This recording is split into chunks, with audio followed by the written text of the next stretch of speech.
Does God exist? The short answer is yes. The longer answer we are going to address in this debate review. And so you've come to the right place. This is Christian-apologist.com, where truth matters. And today we are going to review a debate between two Christians and two atheists. The Christians' names are Apollos and David Pallman, and the atheists are DannyPhilTalk and MonkeyBoy. And so today we're going to do that. You've come to the right place, as I said before. So here we go. This was on the Modern Day Debate channel relatively recently, and I've had DannyPhilTalk on my channel before, and I'm actually following David Pallman on Facebook, so I'm very familiar with a couple of them here. And I moved this review a little bit earlier because Apollos indicated that they have a review coming up at 11, and so I didn't want to interfere with them. So here we go. Let's listen to a portion of the debate. Now, here's what I want to say. It started off initially, apparently, it was supposed to be, does God exist? And somehow there was a little bit of confusion toward the last minute where they said, how about does Jesus exist? And so the beginning of the debate starts off with an argument for Jesus's resurrection. We're going to listen to a little bit of that. Then we'll listen to a little bit of David's addition to Apollos' initial debate. And then we'll see the refutations, or what MonkeyBoy and DannyPhilTalk have to say, with a special attention to what DannyPhilTalk said, because Danny has an idea here in this debate. DannyPhilTalk seems to think that if there is some confusion about what God has taught, therefore that means that God doesn't exist. Now, maybe that's a straw man, and we'll find out soon. Maybe I'm saying that in the wrong way. So if I am, I apologize to Danny. But he said because the early Christians might have had problems and had not put together the idea of the hypostatic union, where Jesus is fully God and Jesus is fully man. Because that hadn't been put together in a solidified way until later, therefore, he's casting doubt on the existence of God. Now, why I want to say that that is a faulty sense of logic is because it's like saying, just because I don't understand my algebra textbook doesn't mean my algebra textbook exists. Anyway, here we go. Let's take a listen. So without further ado, here's the argument for God's existence. It's a little bit long, but try to keep up. Premise 1. There is testimony saying that Jesus was resurrected, by which I'm referring to the 4 Gospels. Premise 2. This testimony comes from eyewitnesses. Premise 3. There are only 3 logical possibilities with respect to eyewitness testimony. It is true, it is deliberately false, or it is honestly mistaken. The testimony for the resurrection of Jesus is not deliberately false. The testimony for the resurrection of Jesus is not honestly mistaken. Therefore, the testimony for the resurrection of Jesus is true. If the testimony for the resurrection of Jesus is true, then Jesus was resurrected. Therefore, Jesus was resurrected. If Jesus was resurrected, the Christian God very probably exists. In conclusion, therefore, the Christian God very probably exists. So premise 1 seems fairly indisputable. Surely no one doubts that the 4 Gospels do claim that Jesus rose from the dead, regardless of how they judge the truth of that claim. Premise 3 should also be fairly uncontroversial. After all, there are only 2 possibilities when it comes to the truth of any proposition. It's either true or it's false. And if it's false, then it can only be intentionally false or unintentionally false. Hence, the 3rd premise expresses a true dichotomy. Premise 7 is a tautology and is therefore true by definition. And premises 6, 8, and 10 follow deductively from the preceding premises.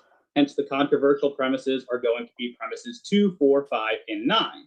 My assumption is that, unlike most skeptics, Danny and MonkeyBoy are not actually going to be interested in fighting us on premises 2, 4, and 5.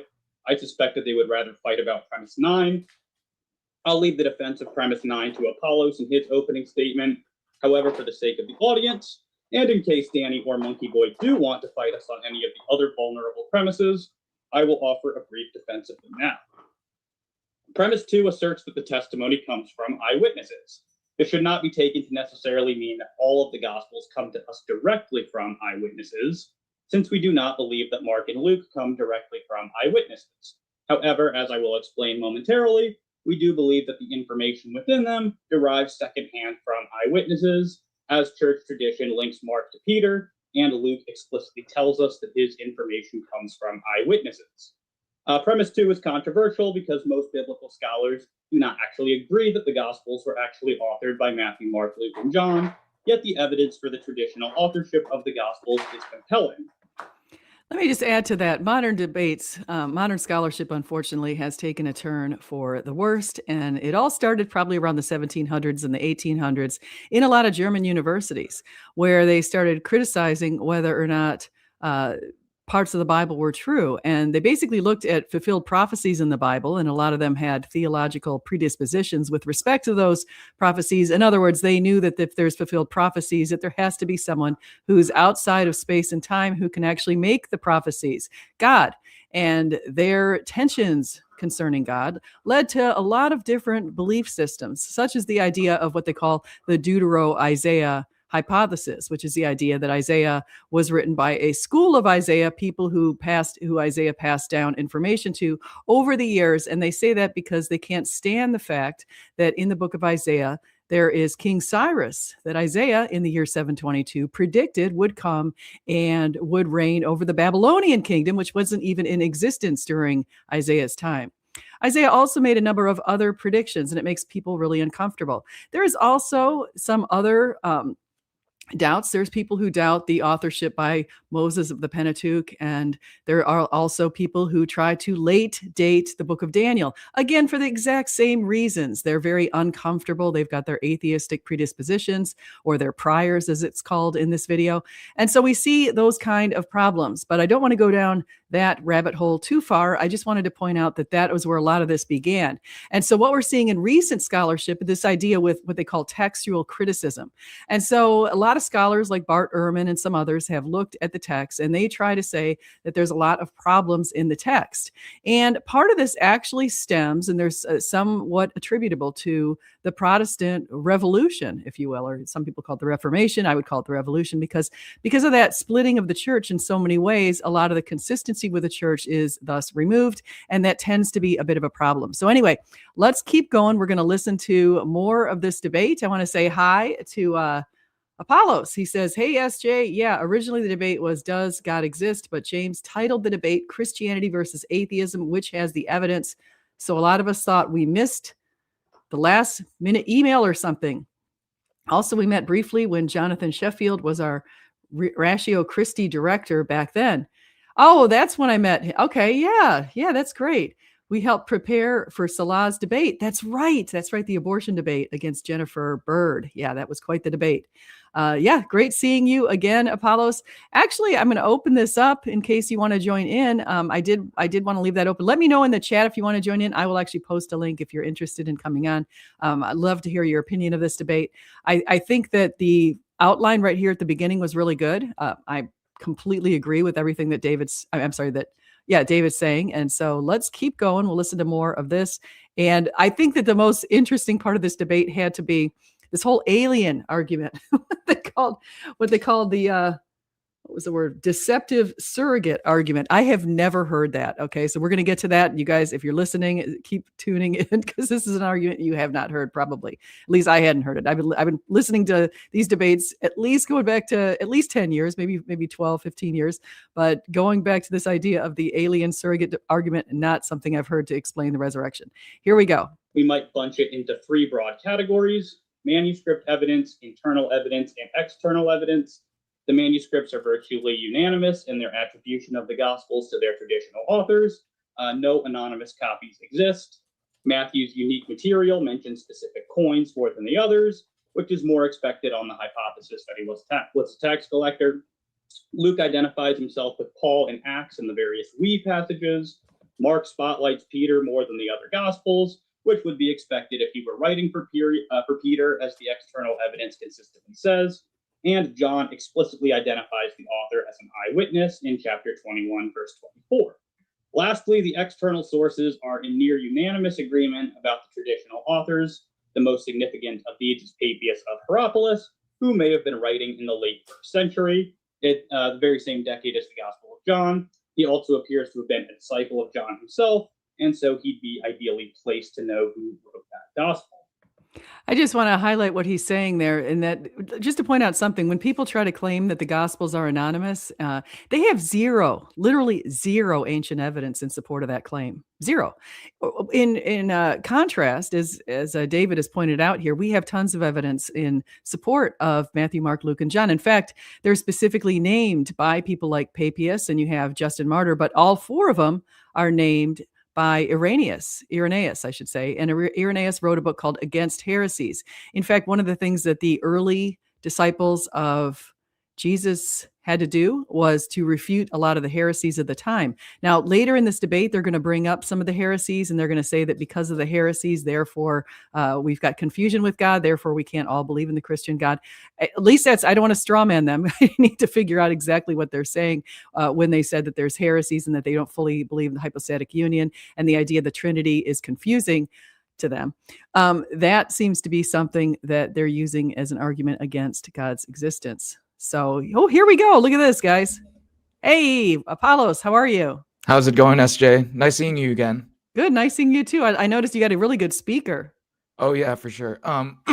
So back when I did my first debate on myth vision, when I was still like a liberal heretical Christian, but now I'm a conservative Christian. So, pleased meeting you like with that kind of mindset nowadays. But yeah, that's when I got my mic. Because I was going on back then myth vision was under 100K, but regardless, I still wanted to be professional with like audio equipment and all that. So yeah.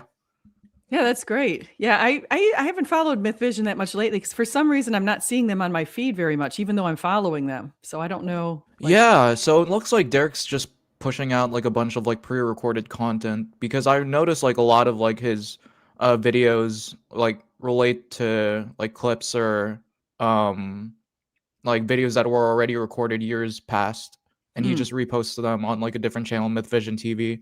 But it sounds like in his latest update that he's getting back to business with some other interesting ways of arguing.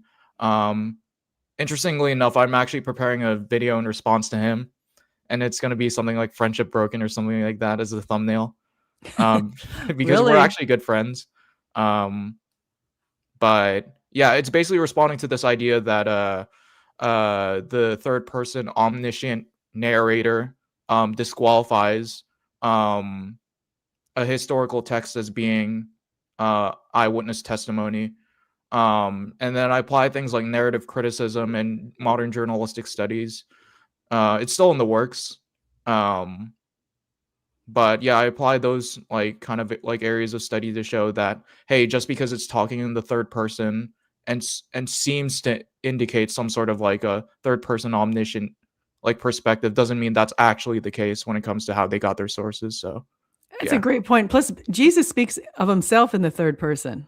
So he says the Son of Man, and he always is referring to himself in the third person. So there doesn't seem to me any reason to doubt if the disciples wrote the book in the same way. It's maybe how people talked back then. Yeah, sure. Well, I think from where Derek is coming from, he's like saying things like, look, Jesus prayed in the Garden of Gethsemane alone, so who would have been there? How is the narrator like coming in contact with a lot of this information unless there was an eyewitness over their grounded boots? And like we do have to take into consideration seriously the proposition that Jesus himself like told about his experiences. He's obviously a source when it comes to the way that these narratives are constructed, these gospels, these histories are like recorded. We have to consider him being an eyewitness himself, like the idea that he told about his temptations to his disciples, which later gospel writers are recorded and things like that. So it's not really evident just because like immediately that there was no like I guess you could say like third person eyewitness, and yet it's talking about Jesus in the third person. It doesn't mean that there is no I guess you could say eyewitness source backing behind that, if that makes sense. I'll explain this all later in my video, but yeah, that's kind of where it goes. I couldn't agree with you more, because who's to assume that Jesus doesn't explain, hey, here, I mean, how many of us have told a story to a friend saying, oh yeah, and I was in this room and here, I just thought about yesterday, I was in, a meeting with my coworkers, and I came home and I told my husband what was said in the meeting. I mean, it's totally possible that you relate what happened in a meeting or in a prayer or anything you consider important. You certainly tell people around you if you feel like you want them to know about it. For sure, for sure. Yeah, seems like a lot of good reasons. So maybe you want me to jump ahead to your part of the debate? Think you Yeah, for sure. I guess like in terms of like I don't know if you wanted me to give like my overall thoughts first. Oh, yeah, yeah, that's even a better idea. Yeah, yeah, for sure. So I think that so originally the pairing was supposed to be me and what's his name? Wi-Fi Gospel, that guy. But he's a presuppositionalist, and I don't typically use like tag arguments for like presupposing God. Like I'm more of like an evidentialist by that respect. And so like I'm not gonna lie, like people in the chat were saying that this guy's nervous and all that. And to be fair, like DannyPhilTalk does teach philosophy. He has a degree in philosophy, so like I'm really grateful for David for being able to eloquently rebut a lot of like those objections that DannyPhilTalk had. I'm really grateful that he was my partner for this 2v2 debate. Um, and in hindsight, like I mean, I'm glad the way that things turned out. Considering like the comment section, like it's kind of weird because it seems as though like the most like comments were like the Christian comments, but there's a lot of like more atheist users because presumably because of like the larger audience of like DannyPhilTalk and MonkeyBoy comparative to our social media platforms. But in any case, like in hindsight, I guess like one thing that um I could do better is like take a more active role in like these sort of conversations. um it was interesting because like the way that we split up like the contents of like how we were gonna like strategically enter into this debate was or that David was gonna handle the resurrection, where I would handle its implications. Because like we actually intercepted a message that on Monkey Boy's Discord server that he was gonna actually argue for the alien hypothesis, and he's also does it in like other YouTube videos as well. So yeah, it definitely turned out to be an interesting like um scenario in So modern day that's debate. why because I couldn't figure out, I've never heard this alien hypothesis, so I didn't know that that's where you got, because you guys all of a sudden you actually brought that up in your opening statement. So it's like you kind of knew that and I was thrown off, like that completely threw, I was listening to it while I was driving to work, and that completely threw me off. And I thought, what alien? I've never heard. So can you tell, for people who are listening, and I want to say welcome to everybody in the chat, for people who are listening, what is the alien hypothesis to explain Jesus' resurrection, or to explain the crucifixion and where the body went? Yeah, for sure. So, like, basically, what they do is say, okay, like, all of the evidence for this agent rising Jesus from the dead, that's actually an alien. And they basically make this weird move where, um, like, materialism or physicalism is like the presupposed, like, more probable explanation by default. And because aliens are made out of matter, that somehow makes it like, more of like a favorable hypothesis as opposed to theism. But there are several like issues with that. Like, like in situations like that, I really find like the Cartesian demon scenario to be like a really helpful analogy because like if we're just gonna say that causal adequacy is gonna be our only like theoretical virtue when it comes to uh evaluating candidate hypotheses, then by that logic, the Cartesian demon is just as equal of a hypothesis um compared to like the real world or real agent that's suggested by the data. So let's But bring that down to a lower level. What exactly is the Cartesian demon? yeah, for sure. That's a good question. So the Cartesian demon is so Rene Descartes was a philosopher who basically wanted to doubt everything. And basically he wanted to have certainty that he um was truly experiencing everything that was around him. And one of his hypotheses were like, well, a demon could be tricking me into thinking that a deceptive agent could be tricking me into thinking I have real experiences or that agents actually cause things and things like that.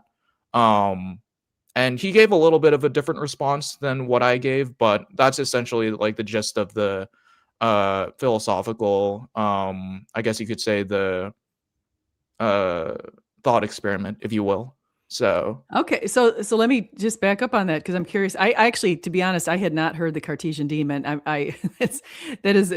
also was new to me. I'd never heard the alien hypothesis, and I never heard the Cartesian demon. So I know that Descartes, is he the one that said, "I think, therefore I am"? yep, that's him.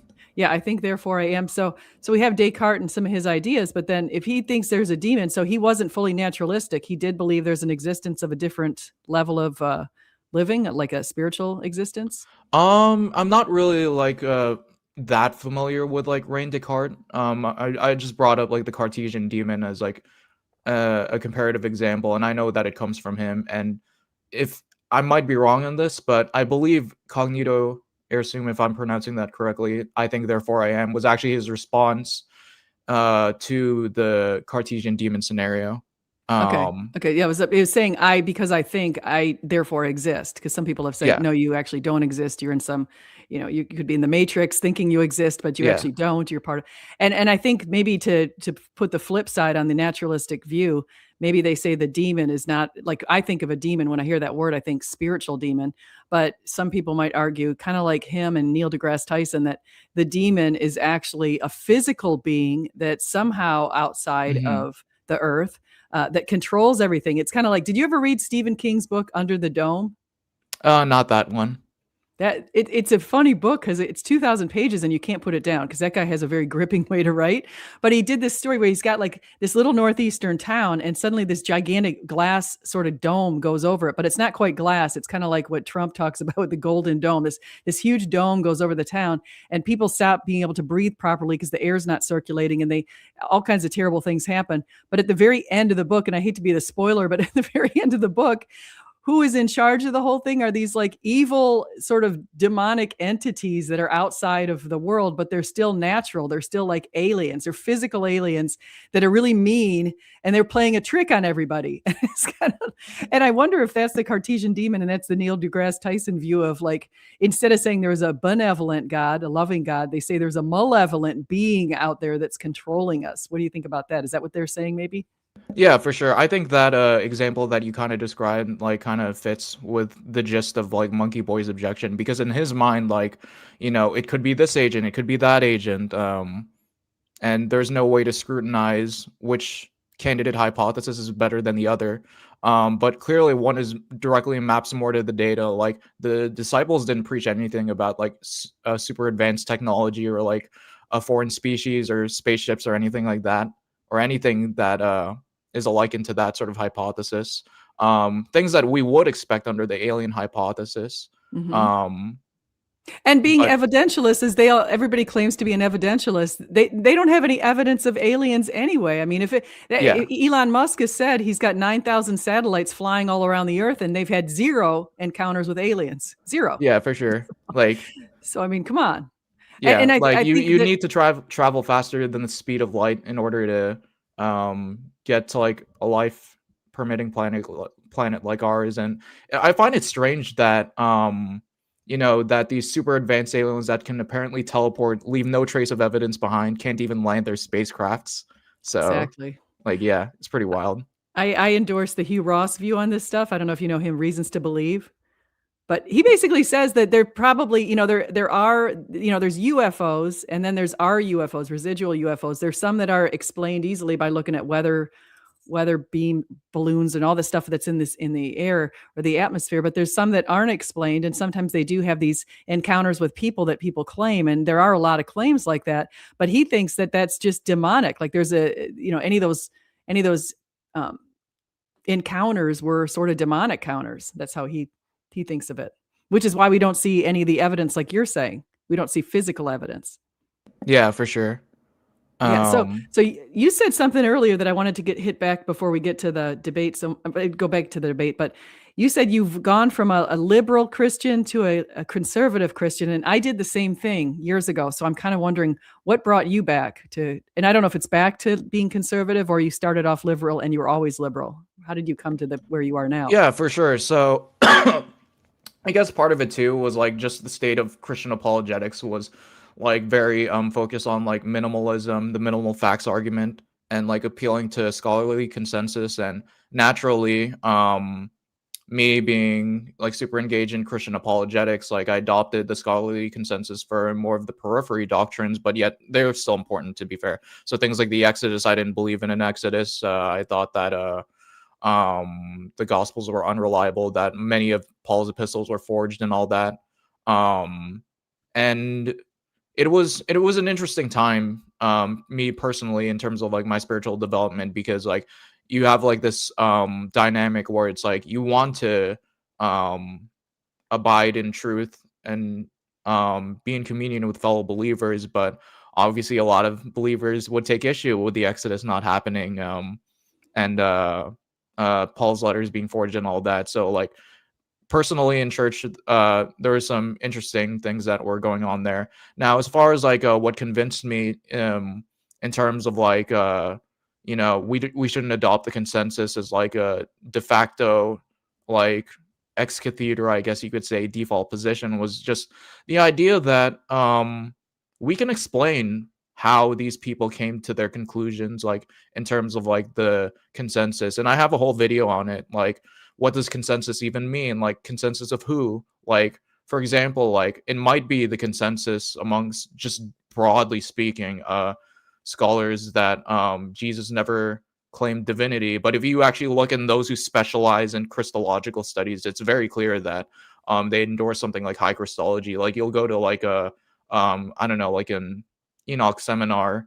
Like I remember listening to this one senior research fellow, and he was like, yeah, Bart Ehrman's totally wrong, he's misrepresenting the consensus. And it kind of plays fast and loose with who counts as a critical scholar, quote unquote, who doesn't, just because they go to like some sort of like institution, which interestingly enough is also like another factor when it comes to like this sort of conversation, because you know you see this a lot in like biblical studies where there's like a kind of separation of church and state um plague that infects like the way we think about these deeper questions. So we don't want to teach that Jesus rose from the dead, because that's violating the establishment clause, bringing God into the classroom in a state sponsored school. And obviously, like, we don't want to hire faculty that are going to do that. So in a way, it's kind of like gatekeeping like certain positions, not at the systemic level. I mean, like, to be fair, like you have your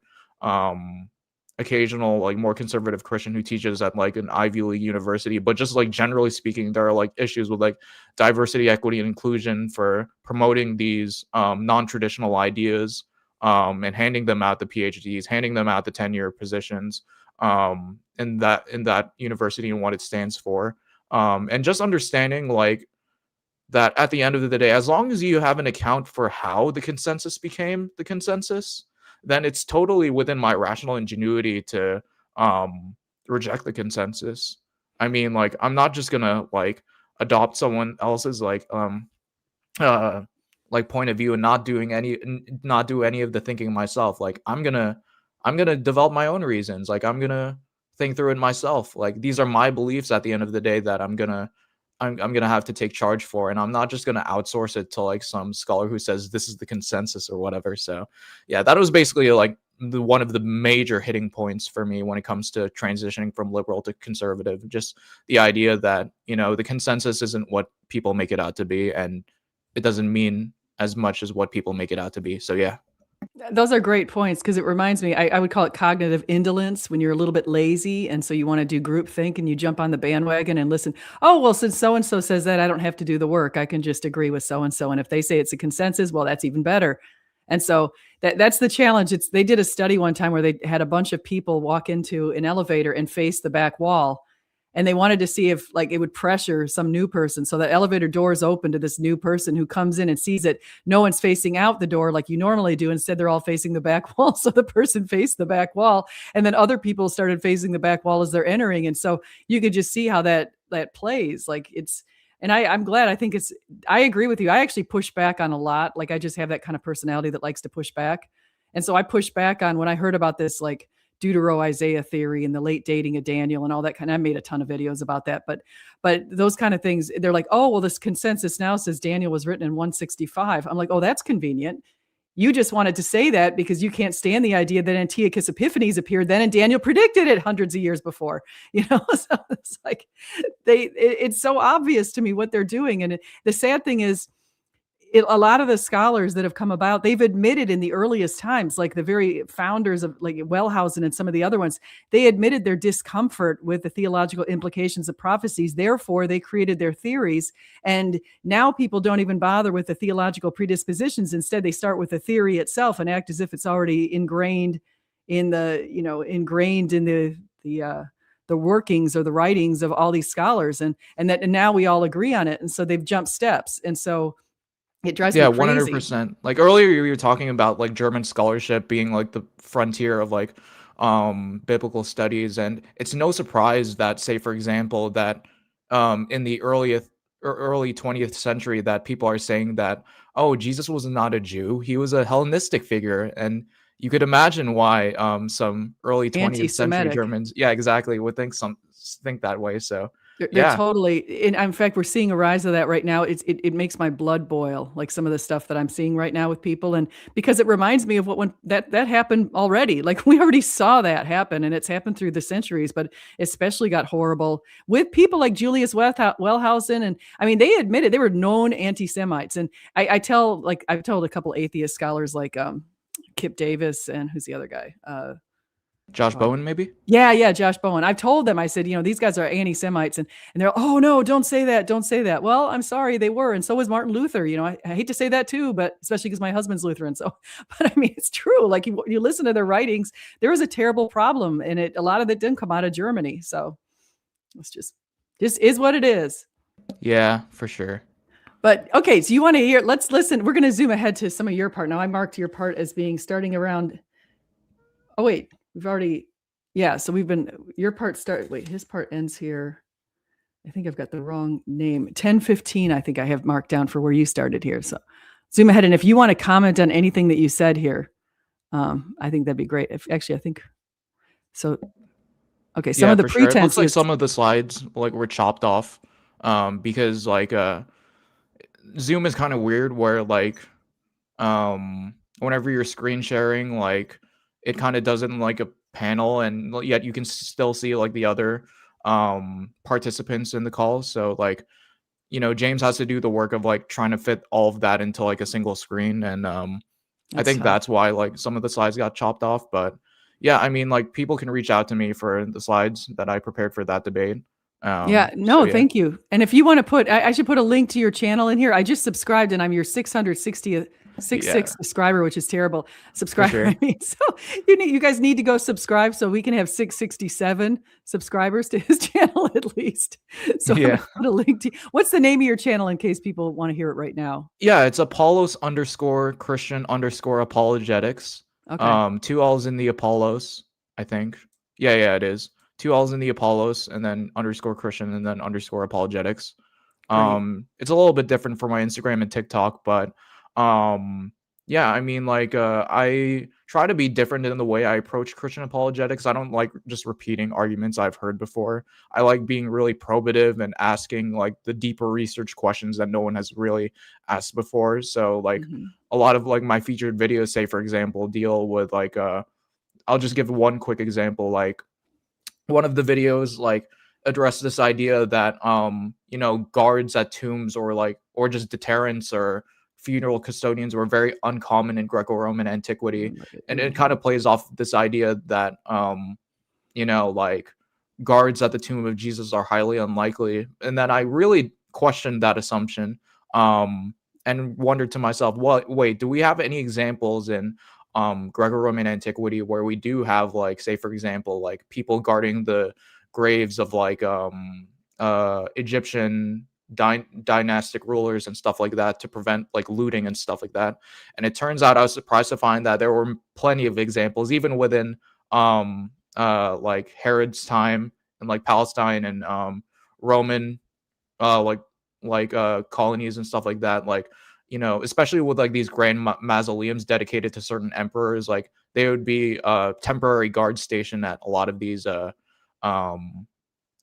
like funerary, I guess you could say, monuments or like burial sites. But in any case, I have a lot of like videos like that. I also have a video on like secular scholarship and kind of what I was just describing to SJ earlier and why I don't just blindly follow the consensus. So yeah, just stuff like that. I like to call myself an apologetics research channel. So yeah. I like it. Yeah, I like it. And you seem pretty young, so you've got a lot of years ahead of you, apologetics, don't you? Yeah, for sure. Yeah, that's good. That's good. Okay, here we go. I'm going to jump back. Oop, now I've got us at the bottom. I don't know where to put it. Wait, I think I've got. Okay, now I've got us on the side. Okay, so I'm trying to figure out this StreamYard thing. Okay, here we go. Let's listen to what you have to say. I'm doubtful that they will actually even want to challenge us on the first 8 premises. They're most likely just going to grant the reality of Jesus rising from the dead for the sake of argument, and then challenge the inference from here to theism. So that brings us to premise 9. But since I've exhausted my time, I'll turn it over to Apollos to defend this premise. Thank you all. Thank you, David. And let me just share my screen real quick and let me know if you guys can see it just fine. You got it. Share. Can you guys see that? Now we can. Yes. Okay, sweet. All right, thank you, David. Before us tonight is the inescapable implication of said miraculous event that if Jesus was resurrected from the dead, then the Christian God very probably exists. For this second part of the opening statement, we will grant the resurrection as a historical fact and ask not whether it happened, but what it means. A dead man walking is a mystery. A dead man raised by a specific agent with a specific purpose is a revelation. Our task, therefore, is to evaluate the competing explanations for this granted supernatural event and determine which is the most rational. To this end, we utilize the inference to the best explanation for finding the hypothesis that best satisfies the systematized theoretical virtues. First, the Christian God hypothesis posits that the resurrection is a truthful, congruent act by a supremely perfect and omnibenevolent creator. It's an act of divine veracity performed to vindicate the claims of Jesus Christ and reveal a divine plan for redemption. In this view, the miracle is a direct signal whose meaning aligns perfectly with the author's nature. Conversely, the deceptive surrogate hypothesis suggests that the resurrection was an act performed by another powerful but non-Christian entity, perhaps technologically advanced aliens or a malevolent deity. While these theories maintain causal adequacy, the agent's motives are hidden, contrived, and deceptive. Can we talk about this a little more? Yeah, for sure. Okay, because I mean, I think again, I had never heard this one, but let's like put our minds in the atheist's head. Like, what exactly do they think happened with this? Like, do they think that the aliens opened up the tomb, walked in there, pulled like, what do they say, or does it just like they just throw the whole blanket on it with just one big claim? Yeah, I think the idea. Well, first off, I don't think any atheist really thinks that aliens rose Jesus from the dead. I think it's just more of like a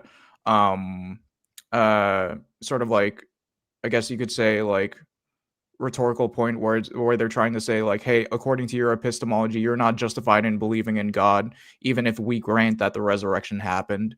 Now, of course, like, we can scrutinize the alien hypothesis, like, given a lot of like like counterfactuals we can assess, which is kind of like how philosophy of religion is done, just generally speaking. But in any case, like, things like questions like, okay, if aliens are trying to like perform these experiments on like lower level species, like, why aren't they doing it like constantly all the time? Why does it have to be just this one time, like, in history, just to explain away just this one pesky data point?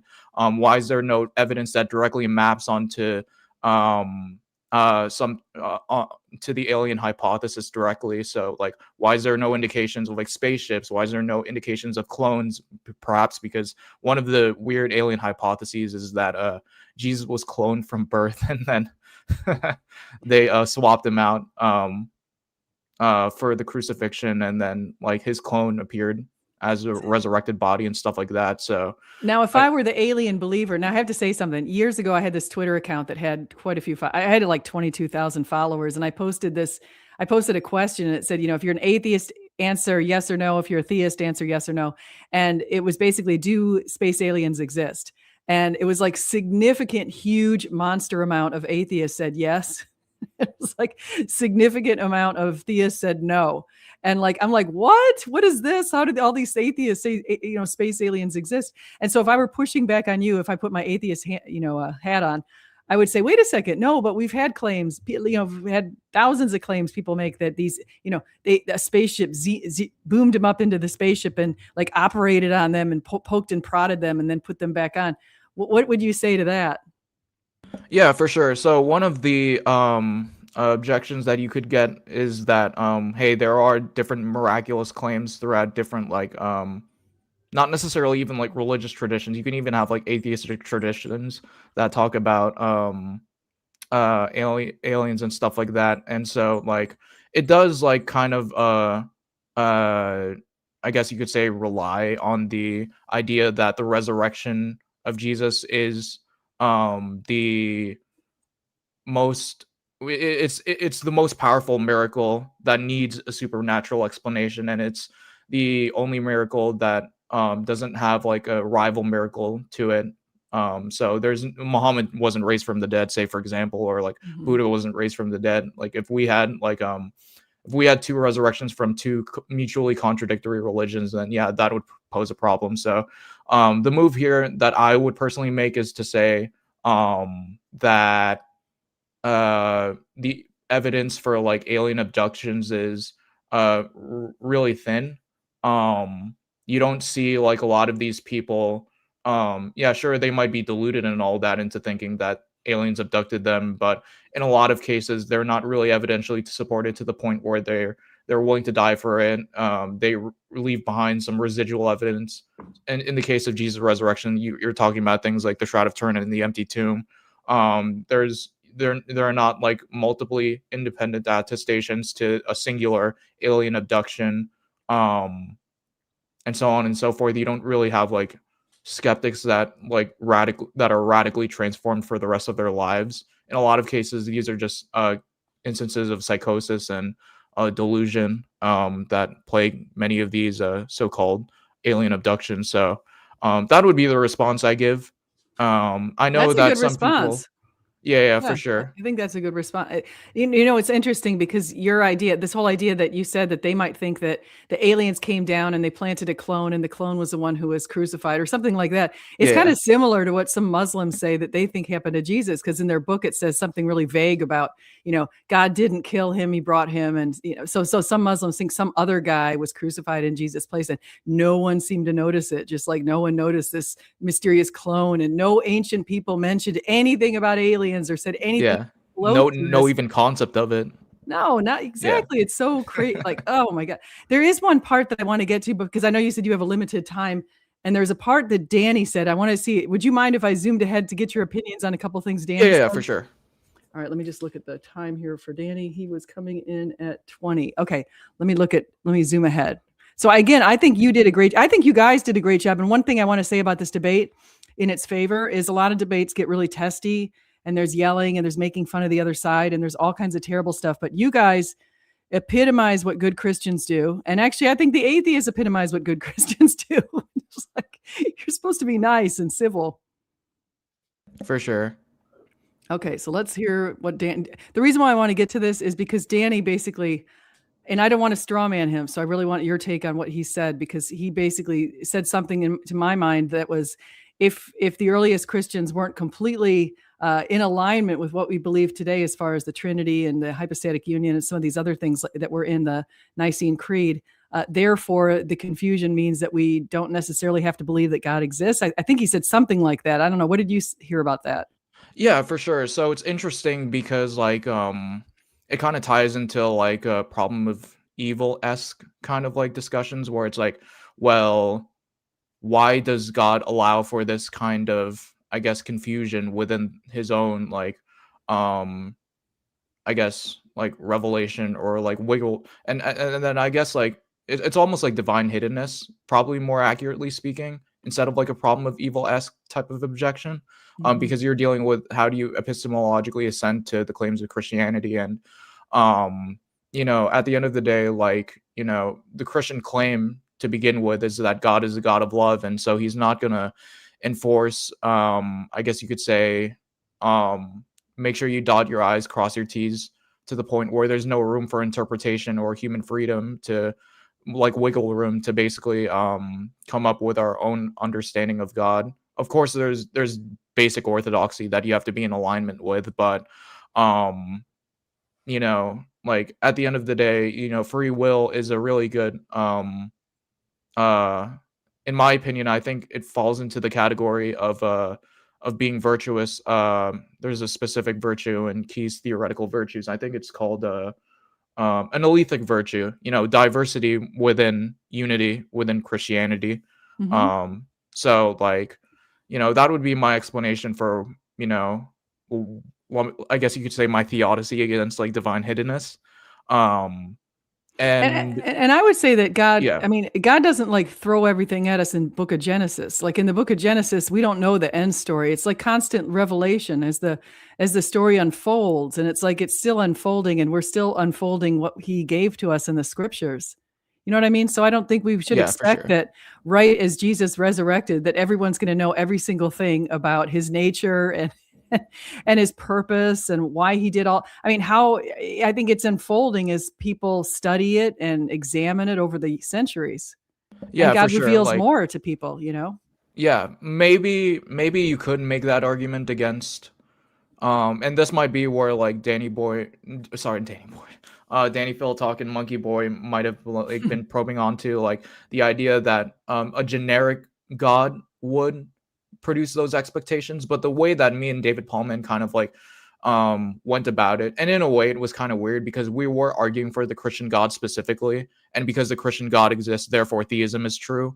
So I guess like the idea that you would have like these microwave ready like revelations for like the nature of the universe would be better predicted under like generic theism, but the way that me and David Pallman were arguing were like the Christian God is true, therefore theism is true, therefore um uh you know, we win the debate, I guess, but like, you know, like it's not our duty for us to defend like all forms of theism, even though that was the debate prompt. Like, I don't think that Danny PhilTalk and MonkeyBoy are there to defend all forms of atheism, like Marxist atheism and non-secular humanistic atheism. So, like, they're defending like a particular strand of atheism, same way how we're defending a particular strand of theism. Exactly. So Yeah. yeah. I agree. I think that's great. Okay, let's listen to what Danny has to say. Let's go. A lot of the priors, a lot of the Oh, wait, I'm going to zoom ahead a little bit. I think he's just a little bit right here. Okay. Than I would expect, and that's something that we really don't see very often, if at all. So there's a kind of a problem of evil, I think, on Christianity, where God really cares about creation, cares about you, but seems indifferent to a lot of the conditions and of humanity in their suffering. Right? I wanted to, this is the one I really wanted to hit on. I have to say something here because this is, he smuggled in a premise, and the premise is that suffering has no purpose. And he might talk about, you know, the suffering of some animal in the woods or something that nobody knows about. But I'm talking about human suffering and kind of saying human suffering has no purpose. And I think that I mean, Jesus suffered on the cross.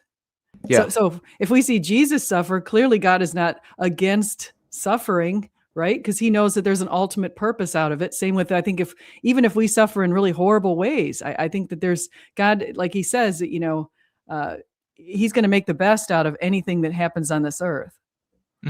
Yeah, for sure. And I do think that the afterlife in that respect is probably one of the most powerful theodicies that a Christian could give, because like, you know, like whatever you experience in this like limited lifetime, you have an eternal recompense waiting for you on the other side.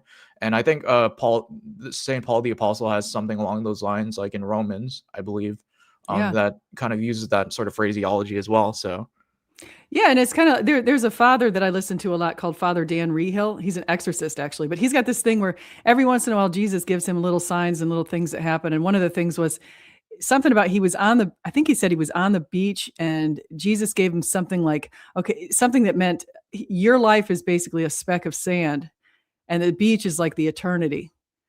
And I thought, I like that because you think about all the pain you might go through in this little teeny speck of sand, but yet it's only say 60 or 80 years or something. And look at how long eternity will be. 100%. Yeah. Okay. Yeah. Let's keep listening. Seems like unnecessary suffering. I think that when you look at the Trinity, right? So if you read the Nicene Creed, right, there's Jesus the Father and the Holy Spirit. They're all co-substantial.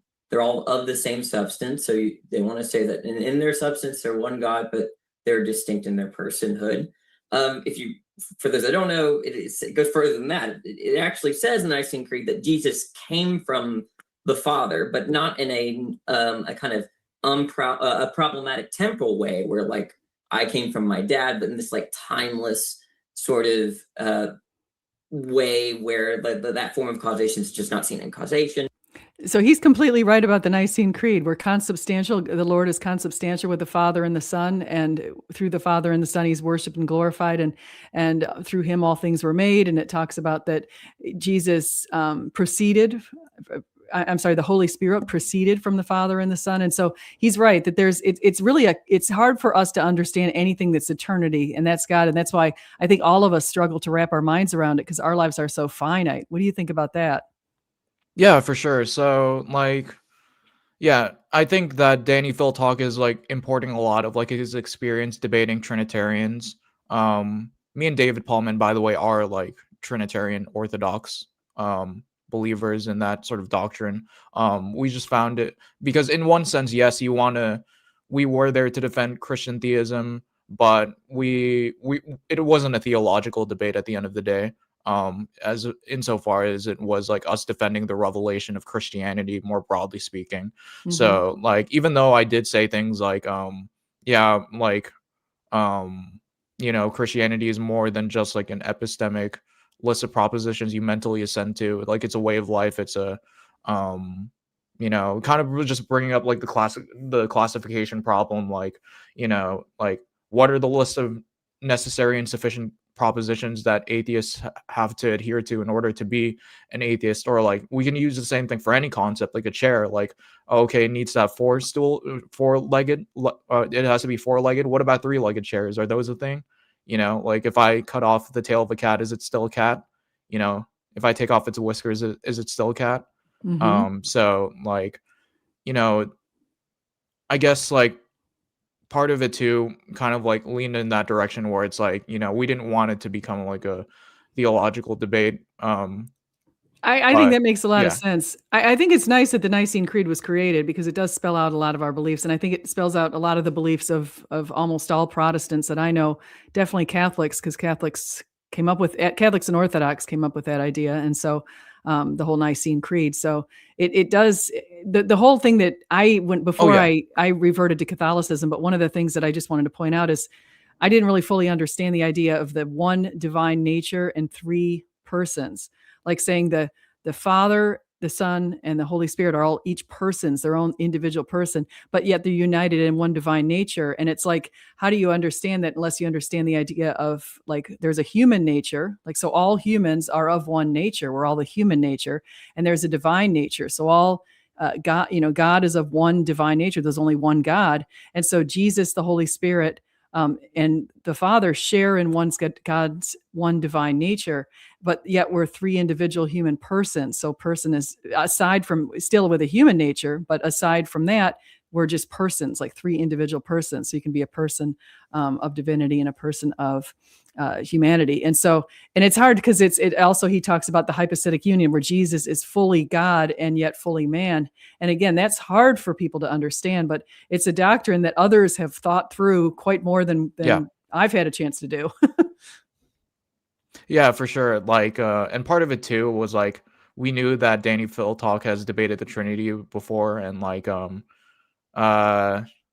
me and David, I won't speak for David, but I'll say that I'm not really that well versed in the Trinity either, especially when it comes to like, how many wills and like energy essence distinctions and all that.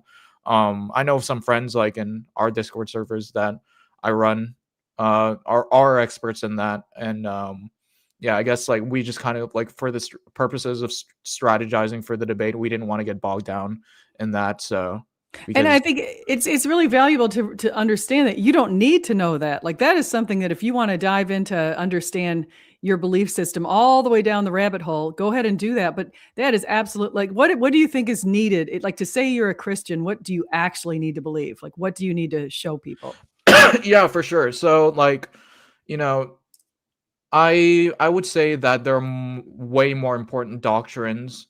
So like even though like we for the purposes of this debate, like say for example, we didn't defend the Trinity, I would say the Trinity is required for you to be within communion with the body of believers. Now, does that mean like modalists aren't saved? I don't know, but it also kind of like depends on like whether they're making like an actual mental assent to willfully reject the Trinity versus like, oh, I think God is like water or something like that. I Um, shouldn't say. I want to say something. I meant to. I think I slipped a little bit when I talked there. I do believe that we should believe the Nicene Creed. I guess what I'm trying to say is you don't need to understand, like fully understand hypostatic union as just a regular lay believer out there sitting in Mobile, Alabama or something. And I've got to know mhm. everything about the wills and the hypostatic union.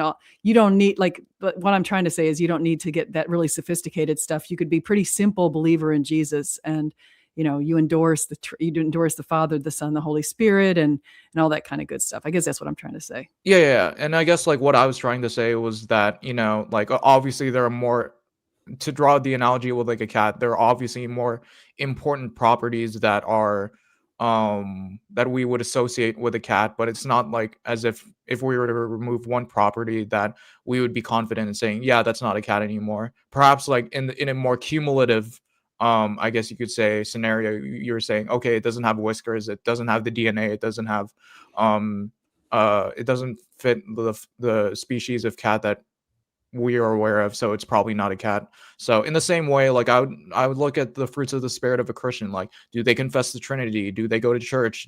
Are they morally upworthy? Do they endorse the biblical teachings in a more orthodox way, and so on and so forth?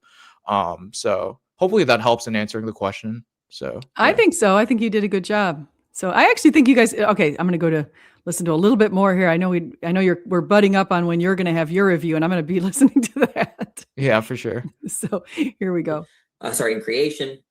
I think that doctrine is highly unintelligible. When I read the Nicene Creed, it just looks like the early Christians were massively confused, and I think they were up I don't until there think was they a were consensus massively confused. in the 4th century.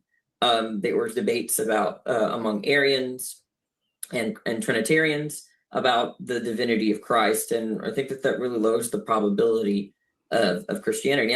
Now that's exactly what I was trying to get at. So he thinks it lowers the probability merely because people were debating. Am I Yeah, seeing that I'm right? pretty I don't sure want to like the misstate proceedings that. were like 300 to 3, like Trinitarians to Arians. So like Yeah, but even so, it's like if you look at the early church, they spent all of their time writing books against heresies. Like yeah. they were it was the apostolic succession. These apostles passed down knowledge, and people like Irenaeus, he wrote a book against heresies. You have Justin Martyr writing against Trypho, the Jew. There was all these people writing against. Okay, here's what our beliefs are. We're trying to explain that to you.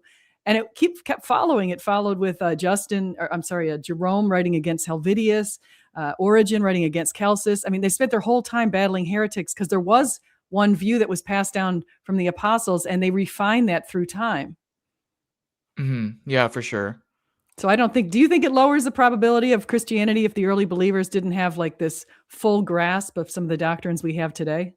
Oh, definitely not. Perhaps like a more like heretical form of Christianity wouldn't like lower the probability, but like yeah, I mean like I think Christianity, like as we would more commonly like refer to, like uh doesn't necessarily say that God would give you like instantaneous like revelation about like um anything for that matter, any doctrine for that matter. So yeah, that's kind of what I would say in regards to that. That's But good. yeah, it does look like I'm gonna have to hop off here shortly. But yeah, thanks for having me on, SJ. Well, before you go, let me just have you tell everybody, if they're listening, how can people find you? I'm going to actually go to your channel. I'll link it. Join him in 45 minutes. Apollos is going to have a review of this debate. I just touched the very beginning of it. There's a lot more to the debate, so definitely hit Apollos' channel. So Apollos, what else? Is there anything else you want to say about this debate before you step off? Yeah, for Or sure. about how So they I can gave find you? Yeah, so I give my overall thoughts regarding like performance. I think that, in light of like how MonkeyBoy and DannyPhilTalk, and we do this all the time, kind of get into our echo chambers and kind of get snarky and rude with certain interlocutors and more nice with other interlocutors. So like I'm appreciative of the fact that it didn't have to come down to that in this debate. And for that reason, I think that at least the way that I've interacted with DannyPhilTalk and MonkeyBoy, that they were good faith interlocutors. I really appreciated David tagging alongside me for this debate. I think that it was well moderated. I didn't find any issues with like the dialectic, and yeah, I don't think there was like much like heavy interrupting or anything like that you would see in like TikTok calls. But yeah, I mean, like, yeah, I'm happy the way things went, just as a brief summary, but obviously we can always do better in terms of like speaking and just being more confident in the way you say things. So Well, you did a yeah, great job. And again, I commend you guys for all having such politeness. I thought that was good on all four of your parts. So great job. for sure, for sure. All right, So, well, I'm gonna head back out and meet up with the rest of my folks, but thank you so much, SJ, and okay. hopefully we'll stay in contact. Have a great day. Yeah, sounds good. Sounds really good. For Thank you. sure. Okay, bye-bye. Okay, those of you who are still here, there's one other part that I really wanted to get to, and it was the part that probably made my skin crawl the most. It was like, I was like, what? And so I'm going to zoom ahead to an hour and 9 minutes, because that's where DannyPhilTalk said something that I felt like, oh my gosh, I have to respond to this. I'm going to go to a minute 8.5 just so I lead up. Right. But Yeah, here in the discussion we had, right, that evil in all things considered sense, I just take it to be unnecessary. Right, unnecessary event, right? Yeah. And so you want to say that all events are, however we describe them as bad or good, right? They're necessary. Yeah, I want to say that there are no things that should not happen, that God would not want to happen, all things considered. Is there some argument to the contrary of that, or is it just like a brute seeming? It seems this way to you. No, I mean, if you're rejecting that premise, right, there's just the only discussion to be had is like whether I think that you sincerely believe that, but I mean, I think the conclusion of that is that when we look back in history, right, there's nothing there that God sort of wanted not to occur, right? And see, I think that that's he's throwing in a massive underlying premise there that God didn't put. Is there anything in history that God didn't want to happen? Of course there are things in history. There are people who are evil in history. Do you think God wanted people to be evil in history? Of course not. God did not want people to be evil in history. Did God want Adolf Hitler to slaughter all kinds of Jewish people? Of course he did not want that. But he works it out for the better. He works everything out for the better. So some of the most evil atrocities, in fact, the worst evil atrocities we saw, and the most people who were killed by a landslide were in the last century under communism and under the Nazi regime. And, over 120 million people perished in the last century. God did not want 120 million people to come to their untimely deaths.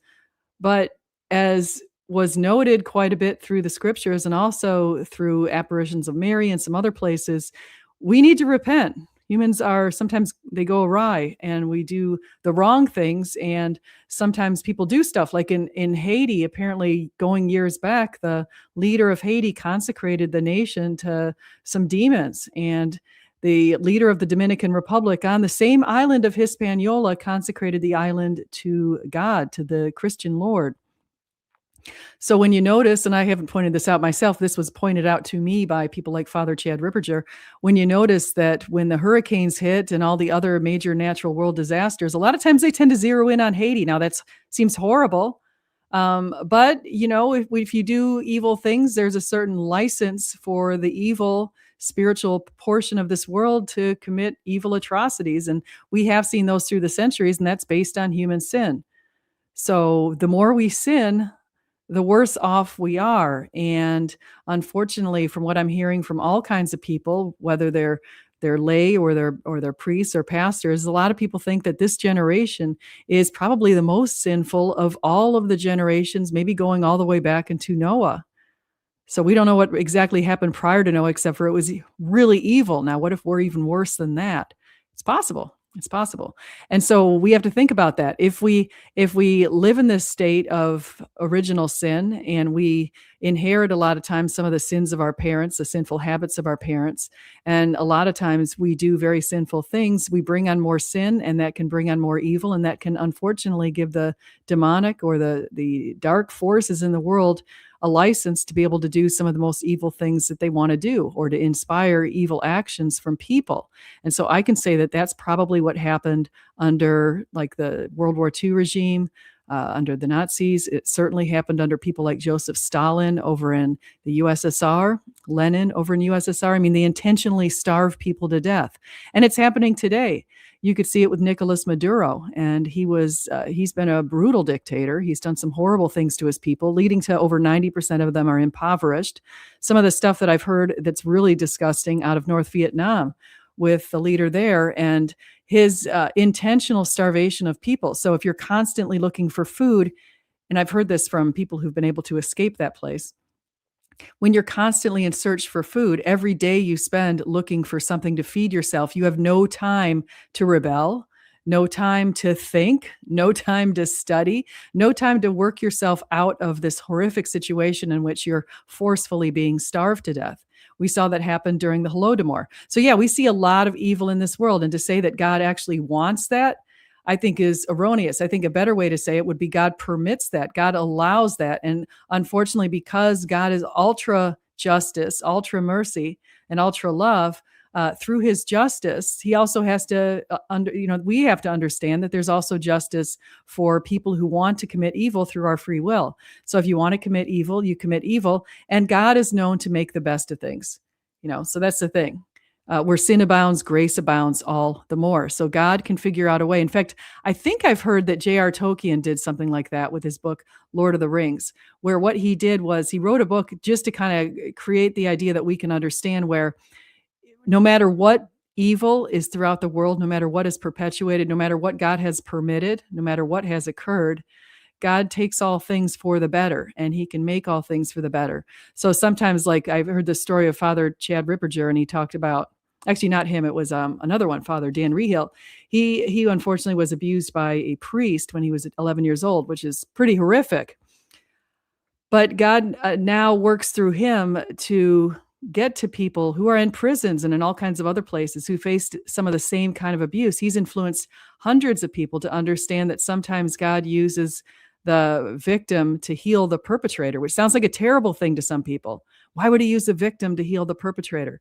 Well, sometimes that's just how it works. There is an intention behind the suffering. So sometimes you've maybe encountered a terrible person in your life, or maybe you haven't had the most ideal parents or something like that. But God can use you maybe as a victim of those people, if you want to call it that, or even if you don't consider yourself a victim, but somebody who suffered at the hands of somebody else, to heal that somebody else, because the ultimate goal is that we all get to heaven. That's the ultimate goal. We all want to get to heaven. We want to bring our brothers and sisters to heaven. And so on that note, let's say a little prayer before we go. And in the name of the Father, and the Son, and the Holy Spirit, our Father, who art in heaven, hallowed be thy name. Thy kingdom come, thy will be done on earth as it is in heaven. Give us this day our daily bread, and forgive us our trespasses, as we forgive those who trespass against us. And lead us not into temptation, but deliver us from evil. For the kingdom, the power, the glory are yours now and forever. And Father, Son, Holy Spirit. And I've mentioned before, I've consecrated this channel. I don't know if I mentioned it audibly, but I've consecrated this channel to the Sacred Heart of Jesus and the Immaculate Heart of Mary. Thank you. God bless you. May God bless all of you. Thank you for stopping by today. If you like this kind of content, please like, subscribe, do come again. Offer comments. If you'd like to join me, I'd love to have some guests. I'm always up for it. I tend to be open on the weekends, so let me know. I'll talk to you soon. Thank you. God bless.